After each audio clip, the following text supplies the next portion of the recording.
საქართველოში სიგარეტის მოხმარება ბოლო 10 წელში საგრძნობლად შემცირდა, თუმცა ბევრი ახალგაზრდა მოიხმარს ელექტროსიგარეტს ან ალტერნატიულ გახურებად თამბაქოს. ბოლო მონაცემები 15-16 წლის მოზარდებში ელექტრონული სიგარეტის მოხმარება 2019-დან 24 წლამდე ორჯერ გაიზარდა.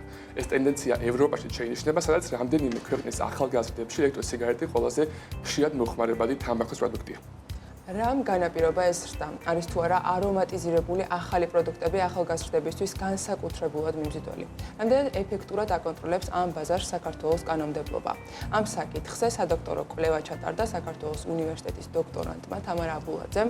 დღეს ის და მისი სამეცნიერო ხელმძღვანელი თამბაქოს კონტროლის ალიანსის ხელმძღვანელი გიორგი ბახტურიძე ჩვენ სტუდიაში არიან. მოგესალმებით მეგობრებო, დიდი მადლობა რომ ჩვენი სტუმრები ხართ. კითხვით გადმოვალ თქვენთან პირდაპირ. ბევრი ადამიანი მოიხმარს ამ ახალ ელექტროსიგარეტებს, იმიტომ რომ არსებობს წარმოდგენა, რომ ისინი ნაკლებად საზიანო არიან ჯანმრთელობისთვის, ვიდრე ტრადიციული სიგარეტი. სიმართლეა თუ არა ეს წარმოდგენა და რას გვეუბნება თანამედროვე კვლევები ამის დაობაზე? კი ბატონო. დიდი მადლობა ამ თემით დაინტერესებისათვის.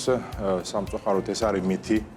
საკმაოდ გამჯდარი ჩვენ საზოგადოებაში, იქედანაც გამომდინარე, რომ ამას ერთის მხრივ უწყობს ხელს ის, რომ სახელმწიფოს არ აქვს, კი აქვს რესურსი, მაგრამ არ აქვს შესაბამისი საინფორმაციო საკომუნიკაციო კამპანიები, თანხები გამოყოფილია, გასულ წელს საერთოდ არ იქნა ათვისებული, წელს ვნახოთ რა მოხდება და ეს ვაკუუმი გარკვეულწილად აისახება სწორედ ქცევაზე, განსაკუთრებით ისეთ მოწყვლად კატეგორიის ქცევაზე, როგორიც არის ბავშვები და ახალგაზრდები.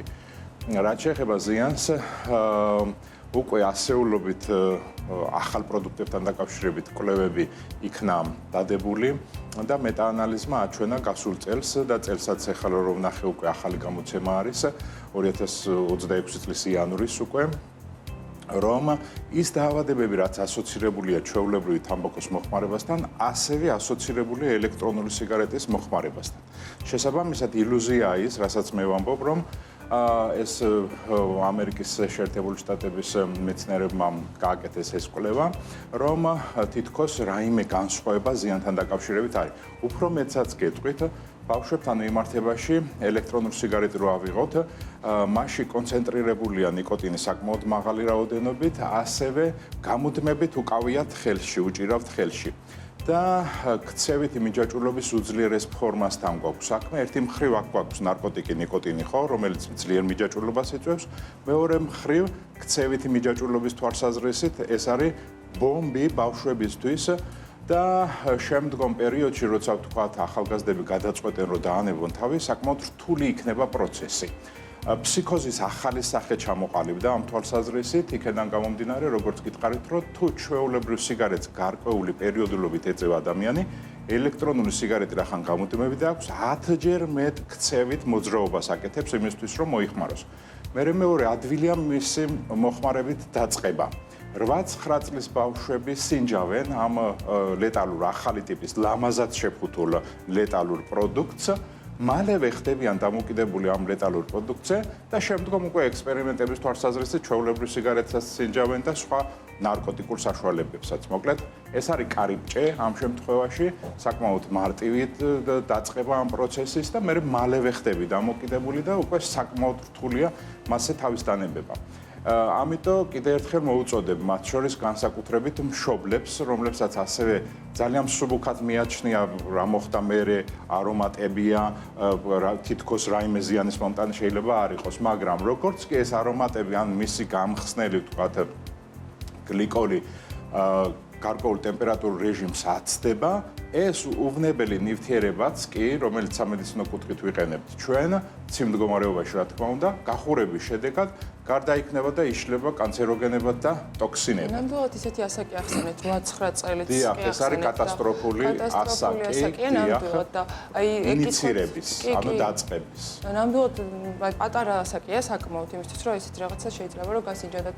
ეხლა გამიჩნდა კითხვა, თამარ თქვენც გითხავთ, რომ რატომ შეიძლება დაიწყონ მოხმარება ბავშვებმა, ან რა იწვევს ამას სოციალური ქსელი, თანატოლები, ეს ლამაზად შეფუთული რაღაცა დიზაინები თუ რა არის ამის მიზეზი? გმადლობთ პირველ რიგში მოწვევისთვის.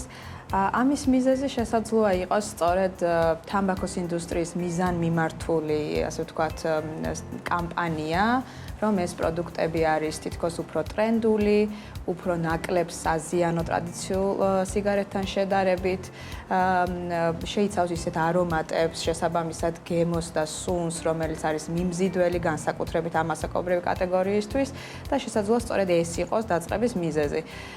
ჩვენი სადოქტორო კვლევაც, რომელიც ჩატარდა, მიზნად სწორედ ერთ-ერთი ამოცანა ჩვენი იყო, სწორედ გამოგვევლინა, როგორ აღიქვამენ ახალგაზრდები, ჩვენ საუბარია ასე ვთქვათ, ახალგაზრდა ზრდასრულებზე, 18-25 წლის ახალგაზრდებზე, როგორ აღიქვამენ თამბაქოს ახალ ნაწარმს, ელექტრონულ სიგარეტებს და გასახურებელ თამბაქოს და ჩვენ ნახეთ, რამდენად სოციალურად მისაღებად, რამდენად მიჯაჭვულობის მქონეთ და რამდენად საზიანოდ მიიჩნევენ ამ პროდუქტებს და ნახეთ, რომ მაგალითად ელექტრონული სიგარეტის შემთხვევაში ახალგაზრდები ამ პროდუქტს ტრადიციულ ნაწარმთან და გასახურებელ თამბაქოს ნაწარმთან შედარებით ყველაზე ხშირად აფიქსირებდნენ როგორც უფრო მეტად სოციალურად მისაღებს, უფრო მეტად მიმჯაჭველს. ამასთანავე ვნახეთ კვლევის შედეგებით, რომ ახალი ნაწარმის გავლენა, ასე ვთქვათ, ამ ნაწარმთან დაკავშირებული ინფორმაციის მისვლა მომხმარებლამდე დიდია სოციალური მედიით, რეკლამის და პოპულარიზაციის მეშვეობით და ვნახეთ, რომ გამოკითხულთა ნახევარზე მეტმა ნახა რეკლამა ამ პროდუქტებისა ინტერნეტში და მათ შორის ვინც ეს ნახა, ნახევარზე მეტმა მიუთითა, რომ არომატიზატორებზე იყო სწორედ ხაზგასმა, ასე რომ შეგვიძლია ვივარაუდოთ, რომ სწორედ არომატიზატორებია ის მთავარი, ასე ვთქვათ, ფაქტორი, რის გამოც შეიძლება დაინტერესდეს ეს ასაკობრივი კატეგორია, როგორც ახალგაზრდები, ასევე ახალგაზრდა ზრდასრულების და დაიწყონ ამის მოხმარება. ახლა რაც ახსენეთ, რამდენად არის ნებადართული, რომ ეს ახალი თამბაქოს პროდუქტები რეკლამირდეს სოციალურ მედიაში იქნება ის ან ხშირად მინახავს სხვადასხვა გადაცემებში ხდება ასევე მათი რეკლამირება. არსებობს თუ არა სხვა ტიპის კანონმდებლობა, რომელიც არ ვრცელდება ამ პროდუქტებზე და ამიტომ მათ ნება აქვს დართული, რომ ეს რეკლამა გააგრძელოს საქართველოში.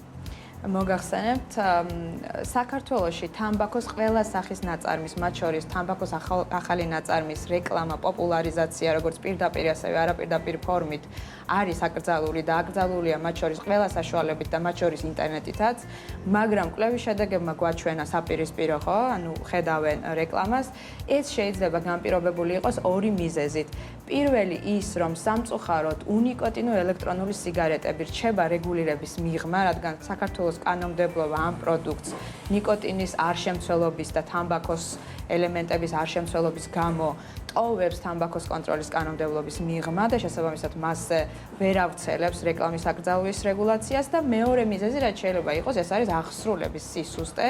შესაძლებელია, რომ აღსრულების მექანიზმში გვაქვს ისეთი ხარვეზი, რომელიც ართულებს განსაკუთრებით ინტერნეტში და სოციალურ მედიაში ამ პროდუქტების რეკლამის შეზღუდვას. Podnegiovi თქვენთან გამოვახით შეიძლება კითხვით, რომ რაც ახლა ახსნით ბატონო თამამმა არის ის ფაქტი, რომ უნიკოტინო პროდუქტებზე არ ვრცელდება იგივე ტიპის შეზღუდვები. რამდენად საზიანო არის სწორედ ეს უნიკოტინო პროდუქტები და ეს განსხვავება რომ ისინი არ შეიცავენ ამ ტიპის დამოკიდებულების გამჭირ პროდუქტს, ხომ არ ამცირებს საჭიროებას ჩვენთან რა ხდება. ეს არის აბსოლუტურად შეცდომაში შემყვანი წარწერები, რომელსაც უკეთია რომ ვთქვათ ნულოვან ნიკოტინს შეიცავს. როგორც კი მის კოლობს გახსნით და ნახავთ შიგნით ინფორმაციას, იქ წერია, რომ შეიძლება შეიცავდეს ნიკოტინს და იქ რაოდენობაც არის მითითებული. გარდა ამისა, კანონის მიზნებიდან გამომდინარე, ხელოვნური ამ შემთხვევაში სინთეზური ნიკოტინს შეიცავს თუ ბუნებრივ ნიკოტინს არ აქვს განსხვავება და მნიშვნელობა. იქედან გამომდინარე, რომ ჩვენთან ლაბორატორიული სიმძლავრეები არ არის შესაბამისი, რომ დაადგინოს, თქვათ, ხელოვნურია, სინთეზური ეს ნიკოტინი თუ ბუნებრივი, ის რაოდენობას ადგენს, მარტო რომ შეიცავს რაღაც რაოდენობა ნიკოტინს. რაოდენობასაც კი ვერ საზღვრავენ ჩვენთან საქართველოში. ეს არის პრობლემა, ამიტომ ეს არის აბსოლუტურად შეცდომაში შემყვანი, ის წარწერა, რომ თითქოს არ შეიცავს. ყველა სახით აბსოლუტურად შეიცავს ან სინთეზურ ნიკოტინს, ან მის ანალოგებს. აუცილებლად უნდა გკითხოთ, თქვენ ვიცი, რომ კვლევა საქართველოს უნივერსიტეტის ფარგლებში და ასევე ფოგარტის საერთაშორისო ცენტრის ფარგლებში ჩაატარეთ ეს კვლევა და როგორ დაგეხმართ ეს საერთაშორისო თანამშრომლობა? საერთაშორისო თანამშრომლობა ამერიკის ემორის უნივერსიტეტთან საქართველოს უნივერსიტეტის საშუალებით იყო უდიდესი პრივილეგია ჩემთვის, იმიტომ რომ მაღალი სტანდარტებით მუშაობდი სადოქტორო კვლევაზე. კვლევის ფარგლებში მხარდაჭერას მიწევდა როგორც საქართველოს უნივერსიტეტის მხრიდან ხელმძღვანელი და ლექტორები, ასევე მყავდა ამერიკის შეერთებული შტატებიდანაც ხელმძღვანელი.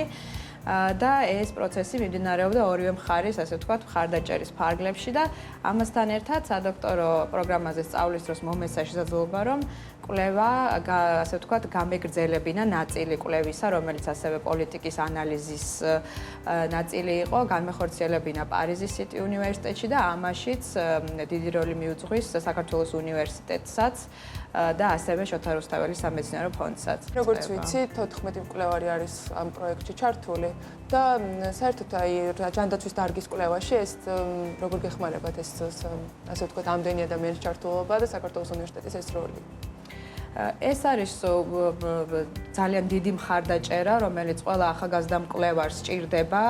მიუხედავად იმისა, რომ ჩვენ სადოქტორო პროგრამაზე სწავლის დაწყებისას ვიცით ეს ასე ვთქვათ გარკვეული მიმართულებები, მნიშვნელოვანია რომ ყავდეს სწორი მითითებების მომცემი ასე ვთქვათ ხელმძღვანელები, აკადემიური პერსონალის ჩართულობა მნიშვნელოვანია რომ ეს პროცესი წარიმართოს სტაბილურად, მშვიდად და პროგნოზირებადად, რომ მივიდეთ იმ შედეგამდე, რაც დასახულია სადოქტორო პროგრამაზე ჩარიცხვის პერიოდში და შედეგს განაპირობებს სწორედ ესეთი უნივერსიტეტის ძლიერი მხარდაჭერა, რომელსაც ასევე თან უდგა ფინანსური მხარდაჭერა ამერიკის შეერთებული შტატების პროგრამისგან, რაც ფოგარტის პროგრამას გულისხმობს. თამა, კიდევ ერთი კითხვა მინდა თქვენ დაგისვათ. რაც არის ნახსენები თქვენს კვლევაში ძალიან ეფექტურად არის ის ფაქტი, რომ კოლოფზე გაფრთხილებები, რომელიც არის ტრადიციულ სიგარეტის კოლოფებზე არ ვრცელდება ასევე ამ ახალ პროდუქტებზე. გარდა ამისა, მათი კოლოფის ფერადობა და მისი შეფუთვაც თითქოს არის უფრო ახალგაზრდებზე მორგებული, მისი ლაოფერონებით და თქოს რომ ისინი უფრო დაინტერესოს მათ მოხმარებაში. რამდენად თვლით თქვენ საჭიროთ, რომ იგივე რეგულაციები გავრცელდეს ამ ტიპის მოწყობილობებზე, რომელიც გვაქვს დღესდღეობით სიგარეტზე?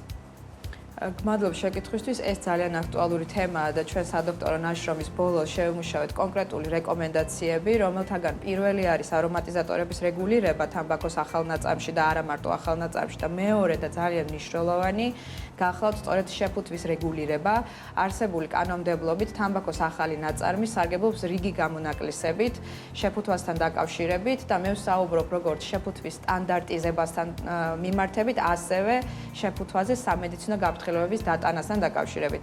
დღესდღეობით გასახურებელ თამბაქოსა და ელექტრონულ სიგარეტის შეფუთვაზე პიქტოგრამები, ანუ ასე ვთქვათ, ფოტოს სახით მოცემული სამედიცინო გაფრთხილების დატანის ვალდებულება არ არსებობს. არსებობს უფლებამოსილება, რომელიც ჯერჯერობით არ არის გამოყენებული საქართველოს მთავრობის მიერ და მნიშვნელოვანია შეფუთვაც ყველა თამბაქოს ნაწარმს ჰქონდეს ერთგვაროვანი და ყველაზე მკაფიოდ იყოს დატანილი სამედიცინო გაფრთხილება, რომ ერთის მხრივ შევამციროთ მიმზიდველობა ახალგაზრდებისადმი, რადგან არაერთი კვლევა ადასტურებს, რომ შეფუთვა დიდ როლს თამაშობს ამ პროდუქტის დაინტერესებაში ახალგაზრდებში და მეორეს მხრივ მნიშვნელოვანია შესაბამისობაში მოვიდეთ იმ საერთაშორისო სამართლებრივ დოკუმენტებთან, რომელიც გვავალდებულებს, რომ თამბაქოს ყველა სახის ნაწარმზე ჰქონდეს დატანილი სამედიცინო გაფრთხილება. დიდი მადლობა უნდა გითხრათ ორივეს ამ კვლევისთვის, თამარ თქვენ, გიორგი, ორივეს ძალიან დიდი მადლობა, ძალიან საინტერესო. კი, და ბევრი რაღაც ახალს. კი, სიახლეს შევიტყვეთ ჩვენ და უღრმესი მადლობა რომ იყავით ჩვენი სტუმრები. მადლობა.